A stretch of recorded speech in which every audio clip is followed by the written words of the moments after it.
Hello and welcome to my Mercedes-Benz SLK 230 compressor. So that's a supercharged 2.3 litre petrol two-seater retractable hardtop sports car. This car was I've described it as a barn find, but it actually wasn't a barn find, it was a driveway find. It was parked for 4 years, so since before the pandemic, on someone's driveway, and very much left unloved. It was on an eBay auction and it didn't sell, and I reached out to the chap afterwards and said, hey, would you could you answer some questions, and we then sort of looked at negotiating a sale price for it. So this is the start of a series of videos about this car. I just wanted to introduce that. You will, if you want to, join me on a journey of discovery of what's wrong with it and putting it right, getting it roadworthy if I can, and hopefully turning it into a fun summer car. But I thought I'd just take a moment to talk about the risks involved in buying cars that often are non-runners, where there's lots of risks.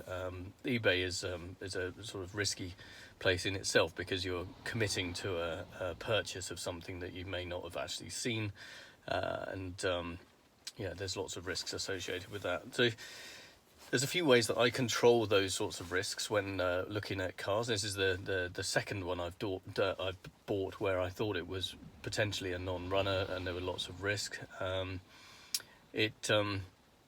I always look at the mileage of the car, so I reduce the risk that way. So this is a 2000 and I think it's actually a year 2000 car, but it's only 52,000 miles, I think. 53,000 miles on the clock. So it hasn't gone very far. So mechanically, the engine, the gearbox, the suspension, all of those things should be pretty good, though there is degradation in rubber bushes and rubber seals and that type of thing. So age is against us from that point of view. But mechanically, those things that would cause great expense, like a defective gearbox or an engine problem, fingers are crossed that those are not going to be issues. So low risk on that because of the mileage. So the mileage is a good way of keeping that risk under control. The price will reflect the perception of risk. So this car didn't sell because there wasn't much information on the advertisement. The photographs were not professionally done. They didn't show the interior of the car. I actually got the guy to give me photographs of the interior of this car when he before I went and actually looked at it to buy it and bring it back here. And people do need to go and get it as well. So if it's not in their location, that's against them too. So, he did say it was running. And actually, if I turn the key on this, there we go, it's running. There's a few lights on the dash. We've got an airbag light on here that I need to look into, and it's got a service mileage indicator at -400 because it ought to be done, but it sounds great. Exhaust sounds all right. Maybe it's supposed to sound like that. Maybe it's blowing a bit. I don't know. We'll find out. But there's going to be things about this car that are definitely wrong. It needed a battery. They'd stolen a battery out of it for something else, so I had to put a battery in it. I paid £100 for a battery, so that's £100 gone already.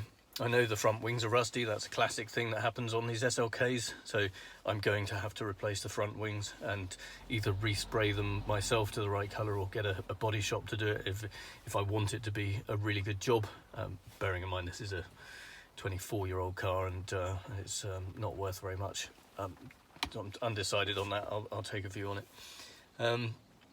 There was an issue with the central console, so this roof switch has been pushed through on this hole, so that needs to be refitted, and the previous owner attempted to refit it, and as a result I suspect they've disconnected the lock in the central console, and I can now hear hissing of air from the compressor, which does all the locking. The passenger lock doesn't work, the boot lock doesn't work. I think it's probably all related, but I'll find out when I investigate that, see if I can do another video about that. The brakes are all rusted up. I'm going to have to take the wheels off and and check them out. Rust was noted on the previous MOT on the sort of chassis and suspension components, so I'm going to have to get it on axle stands and have a look and see how serious that is. Obviously wire brush it down, and if it's structurally okay, then I'll be repainting that, so that'll be a video potentially. Radio doesn't work. It's very annoying, particularly as there's somewhere in here I actually spotted a oh yeah, here we go. Yeah, every old car should come with 80s CD. This is a 4 CD pack. I'm going to take that indoors and listen to that one. It also comes with the original Mercedes-Benz cloth, which is nice. Glove box light doesn't work. Loads of things that need attention on this car, but yeah, the seats are in good condition. It's only done 50,000 miles, so you'd expect that. The interior's in good condition, though it's got black spot mold on it, and some of the paintwork is starting to peel, as it does on these cars with age. The roof actually works, which is amazing, but I'm not going to do it now. You've seen them. If you want to see an SLK roof work, then just search for the videos. There's plenty of them out there. But this one actually works, and it works really well. He did say there's a wind deflector in it somewhere, but I haven't found that yet. I'm not sure whether that was omitted. But yeah, there we go. Anyway, a barn find car, and the risks involved. My top tips are: keep the mileage low, choose one with low mileage on it. If you can find one that's been stored indoors, that's fantastic, because it does limit the rust. If you can have a blooming good look at it before you buy it, absolutely do that. We had a commitment on this one because it was up in Hull, so we actually had a car trailer that I had to hire. So we'd invested £100 in the trailer and £100 in fuel to get there and back before we'd even seen the thing up close. So it was all photos before that, so that's obviously a risk. So yeah, have a good look at it. You could even pay people to go over cars impartially and tell you what's wrong with it. That's a great thing to do as well. And see if you can think about all the things that are wrong with it and what's going to cost to do it. Tyres are an interesting one. This car had new tyres in 2016. They probably are okay because they're less than 10 years old, but and there's lots of tread on them because they haven't been used. But actually, because they were flat when it was parked, the air leaked out some of them, I can see there's a bit of crazing on them. So I'm concerned that there's weakness in the sidewalls where they've been left flat. So yeah, it's a risk. We need to take a view on that and decide what to do. When it goes for MOT, they might say, actually, no, I can see crazing on this, and they'll cancel it and say, no, not going to do that, and fail it. But we'll see. But yeah, there we go. The barn find SLK that isn't a barn find. Keep up with the videos, and I'll take you on a journey through it. Nice to speak to you. Thanks. Bye.